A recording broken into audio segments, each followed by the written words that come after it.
Kakak mau perkenalan dulu satu-satu. Yang ini siapa namanya? Tristan. Tristan? Anastasia Tristan Adam. Yang ini? Natisha? Enggak tahu. Yang ini? Zidan? Enggak tahu juga. Sekarang kelas berapa? Oh, Natisha? Oke. Judulnya Pencuri yang Bertaubat, karya Siti Nurhaliza. Siapa Siti Nurhaliza? Siapa? Ini buku karya kakak. Terus Siti Nurhaliza ini siapa? Kakak. Nah, perkenalan dulu ya. Nama kakak Siti Nurhaliza dan kakak dipanggil Liza. Apa panggilannya? Liza. Oke. Kakak mulai ya.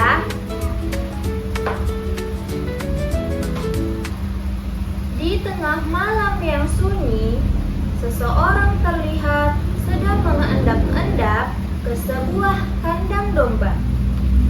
Dia adalah Fudail, seorang pencuri yang kerap beraksi di malam hari.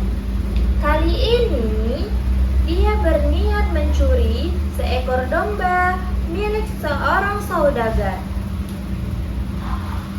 Fudail mengeluarkan pisaunya yang telah diasah dengan tajam. Dia meraih satu domba terdekat dan menyembelihnya. Domba itu langsung terkulai sebelum sempat mengembik, "Embe, embe."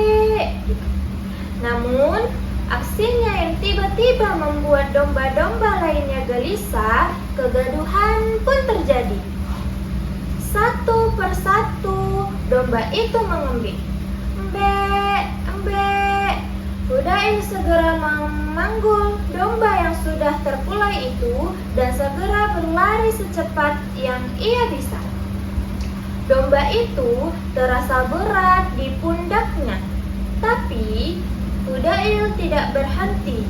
Jika dia ketahuan, maka nyawanya bisa terancam. Akhirnya, Fudail bisa pulang dengan selamat. Dia segera menguliti domba tersebut dan memotong-motong dagingnya menjadi beberapa bagian.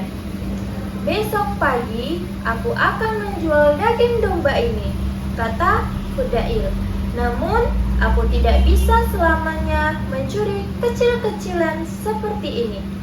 Bertahun-tahun kemudian, Fudail tidak hanya mencuri, namun dia juga merampok dan membunuh.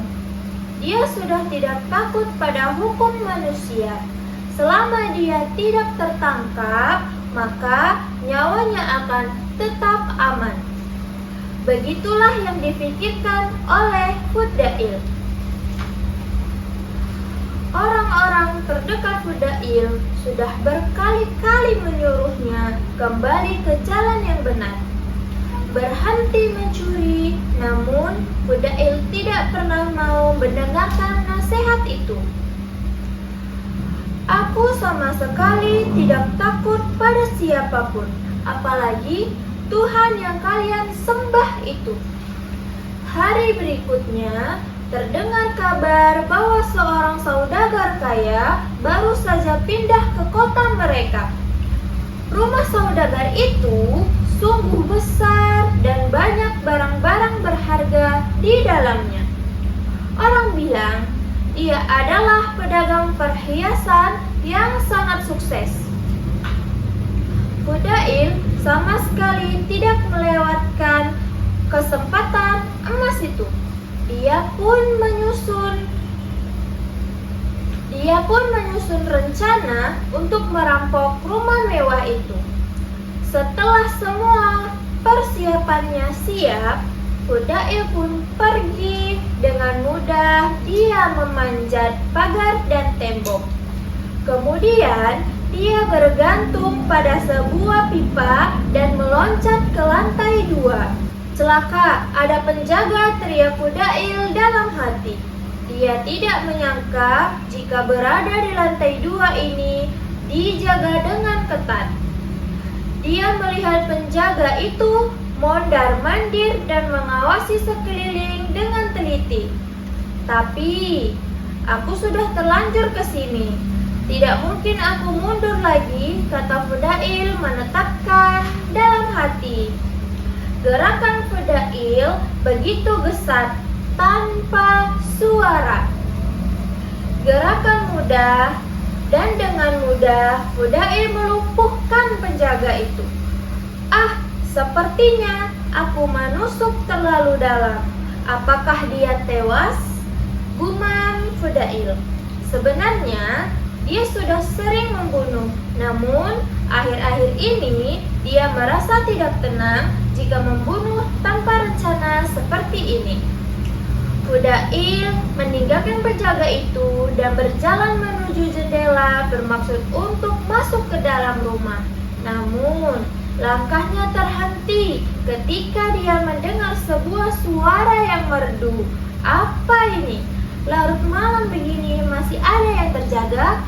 Kata Fudail dan bernyanyi dengan sekeras itu. Umpannya dalam hati. Dia tidak mengira kalau rencananya akan berantakan seperti ini. Fudail terpaku. Dia mulai mengenali apa yang dinyanyikan oleh si pemilik rumah. Itu bukanlah nyanyian, melainkan bacaan Al-Quran. Fudail sudah sering mendengarnya, namun sampai saat ini dia tidak pernah tertarik sedikit pun. Namun, kali ini berbeda. Suara itu begitu merdu dan terdengar fasih. Sungguh meluluhkan hati. Fudail tidak kuasa berlama-lama di sana. Dia pun segera pergi. Di tengah jalan, Fudail berhenti di sebuah runtuhan. Dia bersembunyi di sana dan mulai terisak. Ya Tuhanku, ya Rob, aku sungguh berdoa, aku sungguh berdosa. Sudah terlalu lama aku mengabaikanmu. Akankah engkau mengampuniku jika aku bertaubat sekarang? Setelah itu, Fudail pergi ke Kufah untuk belajar agama. Dari ulama-ulama besar di sana, Fudail berhasil menguasai ilmu dalam waktu yang singkat. Hingga akhirnya beliau menjadi salah satu ulama besar yang ahli dalam ilmu hadis. Nah, kesimpulannya, seburuk apapun manusia, sejahat apapun orangnya, kalau sudah mengingat Tuhannya, pasti ia akan merasa bersalah dan memohon ampun kepada penciptanya. Dari kisah ini kita belajar, tidak ada manusia yang sempurna. Kesempurnaan itu hanya semata milik Tuhan kita, yaitu Allah Subhanahu wa Ta'ala. Nah, dari cerita kakak ini, apakah adik-adik sudah mendengarkan dengan baik?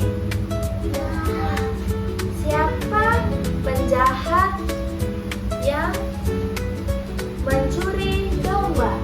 Fudail. Terus di lantai berapa dia membunuh pengawal yang jaga rumah orang terkaya? Di lantai 2. Oke. Di sini kakak ada sedikit tugas untuk adik-adik. Yang di sini adalah bacaan putus-putus. Dan di sini adik-adik hanya menabalkan kata-kata yang udah kakak buat. Dan di nomor 2, di sini ditulis berapa huruf yang kakak buat. Kan kalau di atas dia ada 7 huruf, yang di bawah dia ada berapa huruf? Paham? Oke, kakak kasih ya. Ambil pulpennya satu-satu.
Ini